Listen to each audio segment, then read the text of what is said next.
Welcome to E&A's Housing Minute. My name is Amanda Lee Gross and I'm the Housing Compliance Trainer with E&A. Now, what I would like to talk about today is checking accounts. Now, we often find ourselves in the position where we need to obtain checking account statements in order to verify an applicant or a resident's checking account.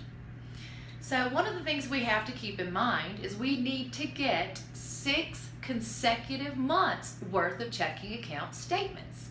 The reason for this is we're required to use the 6-month average balance of checking accounts as the asset value when determining annual income for a household.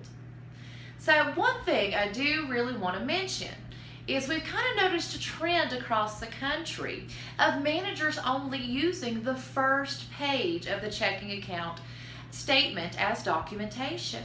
Folks, please be aware, most of your agency auditors are not going to consider one page of that checking account statement to be a complete document.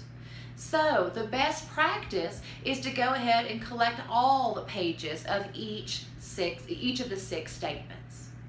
So once we have these statements, there are some key items that we need to look out for. Very first thing that I want y'all to keep an eye out for is the amount of monthly deposits that are made into that individual's checking account. Here's what I mean. Let's say you have an applicant and you have verified that their gross monthly income is $1,000. Yet when we look at their checking account statement, every month we see $2,000 being deposited into their checking account.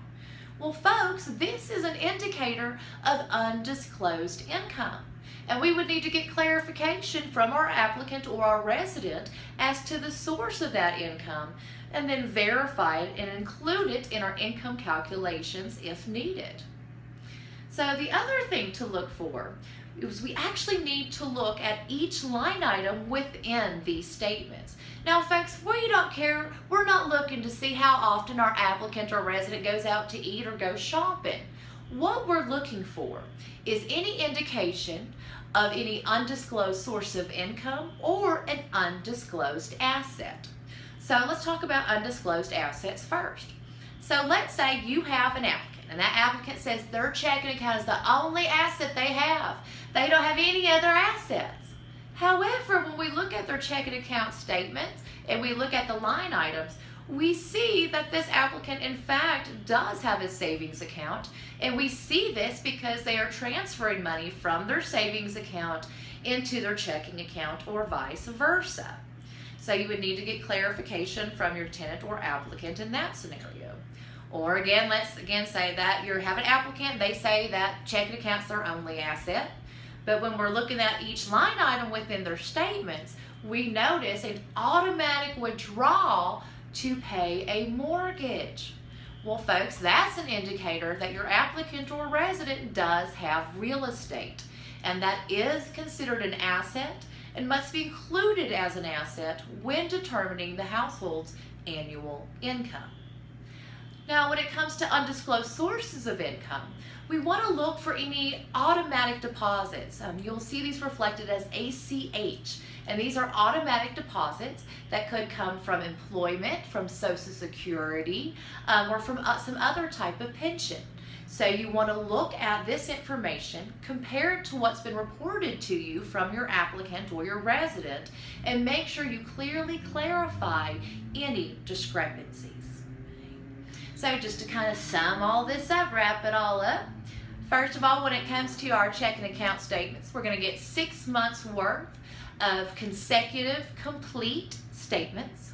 We're going to look at the amount of deposits that are going into that checking account each month.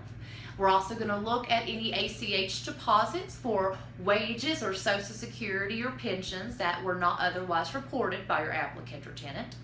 You're also going to look for any indication of additional assets that were not reported by your applicant or tenant, such as savings account or mortgage, which again is an indicator that they own real estate. Well, thank you so much for joining us for this Housing Minute. Feel free to share this with your coworkers, your staff, or whoever. And do check back with us to watch our next episode of E&A's Housing Minute. Y'all have a good one out there.